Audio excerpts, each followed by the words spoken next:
अस्सलाम वालेकुम। हज़रत बिन मालिक का एक वाक़या है। वो फरमाने लगे कि एक मैंने 60 हज किए हैं और एक हज के मौके पर बड़ा ही रश था, बड़ी ही भीड़ थी। तो मेरे दिल में एक ख़्याल आया कि मालिक, इतनी भीड़ में, इतने लोगों के इज्तिमा में कोई ऐसा भी होगा जिसका हज कबूल ना हुआ हो। तो रात को जब वो सोए तो उनको किसी ने उनके ख्वाब में कहा कि हाँ, एक शख्स है, उसका नाम है, बल्ख का रहने वाला है, उसका नाम हारून है, बल्खी। तो जब उनकी आँख खुली सुबह में हज़रत मालिक बिन दिनार की, तो गए।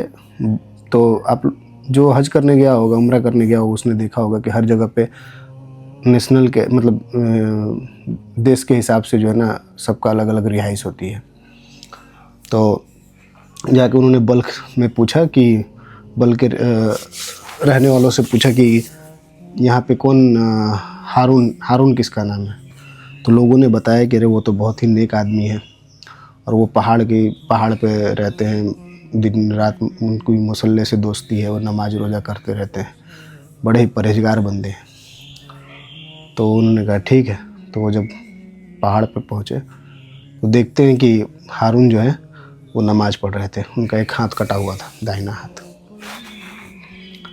तो उन्होंने जब सलाम फेरा तो सलाम फेरते ही उन्होंने कहा कि आप मालिक बिन दिनार हैं। तो उन्होंने कहा वाह, कितनी मतलब लोगों से आपकी तारीफ़ भी सुनी और आपने मुझे बिना जाने बता दिया कि मैं कौन हूँ। तो हारून ने कहा कि आपने रात को कोई ख्वाब देखा है जिसमें आपने देखा होगा कि किसी ने आपको कहा होगा कि मेरा हज कबूल नहीं हुआ। तो उन्होंने बताया कि हाँ बिल्कुल। तो कहने लगे कि 24 सालों से हज कर रहा हूँ, कोई ना कोई अल्लाह का बंदा आता है और मुझसे आके कहता है कि हारून तेरा हज कबूल नहीं हुआ। तो मालिक बिन दिनार बहुत परेशान हो गए। उन्होंने पूछा कि आखिर में इसकी वजह क्या है। तो हारून ने कहा कि नहीं, मैं आपको नहीं बता सकता, आप मुझसे नाराज़ हो जाएंगे। तो उन्होंने कहा हम मुझे बताइए, मैं जानना चाहता हूँ आखिर में इतना परहेजगार आदमी का हज क्यों नहीं कबूल हो रहा है, क्या ऐसी बात हो सकती है। तो हारून बल्खी ने कहा कि माँ का मैं नाफरमान हूँ। तो उन्होंने पूछा मालिक बिन दिनार ने वो कैसे। तो उन्होंने बताया कि रमज़ान का दिन था, मेरी माँ, अफ्तारी का वक्त था, मेरी माँ कुछ बना रही थी चूल्हे पे बैठ के और मैं शराब के नशे में धुत आया और माँ से खाना मांगने लगा। तो मेरी माँ ने कहा कि कुछ तो शर्म कर हारून, अभी अफ्तारी का वक्त है। तो हारून ने कहा कि मुझे बहुत गुस्सा आया और मैंने माँ को जो है ना धक्का दे दिया और माँ चूल्हे में गिर गई, जल गई। मैं नशे में धुत था, मैं जाके कमरे में सो गया।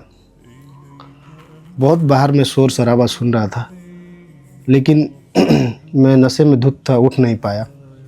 जब मैं सुबह उठा तो मैंने देखा मेरी बीवी अपना बैग थैला पैक कर रही है जाने के लिए। तो मैंने पूछा क्या हुआ। तो बोली कि जब तुम अपने माँ के नहीं हो सकते तो मेरे क्या होंगे, मैं आपको छोड़ के जा रही हूँ।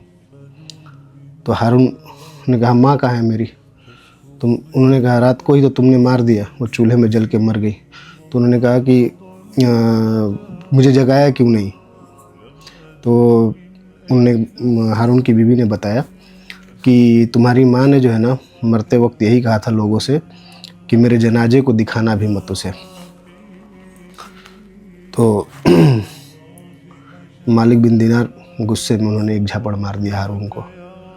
बोले कि तेरा कभी हज कबूल नहीं होगा। तो हारून रोने लगे, बोले कि मैंने उसी दिन अपना ये दाहिना हाथ कुल्हाड़ी से काट दिया था जिस दिन मैंने अपनी माँ को मारा था। तो रात को जब दिनार बिन मालिक आए अपने हुजरे में आके सोए तो उन्होंने रात को फिर नबी सल्लल्लाहु अलैहि वसल्लम की ज़ियारत हुई, उनके नसीब हुए, नबी सल्लल्लाहु अलैहि वसल्लम ने उनसे फरमाया कि ये दिनार बिन मालिक, तूने हारून को नाउम्मीद क्यों कर दिया? तुझे ये नहीं पता कि अल्लाह की रहमत कितनी बड़ी है? अल्लाह उसे उसकी माँ की वजह से बख्श देगा। तो सपने में ही दिनार बिन मालिक ने नबी सल्लल्लाहु अलैहि वसल्लम से पूछा कैसे? तो उन्होंने बताया कि जब हारून को सज़ा हो जाए, मुकदमा दर्ज होगा जब अल्लाह की अदालत में, तो माँ कहेगी कि अल्लाह ताला, मैंने इसको 9 महीने अपने पेट में पाला और इसी ने मुझे कत्ल कर दिया।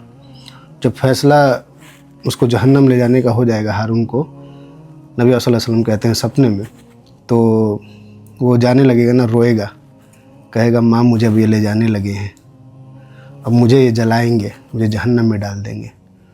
जाते हुए पलट के देखते हैं तो माँ कहती है कि अल्लाह, मैंने अपने बच्चे को माफ़ किया, अल्लाह तू भी उसे माफ़ कर दे। तो माँ का दर्जा आप लोग समझ सकते हैं, माँ क्या चीज़ होती है। तो अपनी माँओं की इज्जत करें, उनका ख्याल रखें। जो भी मेरी बात सुन रहा है, ये हकीकत कहानी है, इसको दिल को कानों से सुने। शुक्रिया, थैंक यू।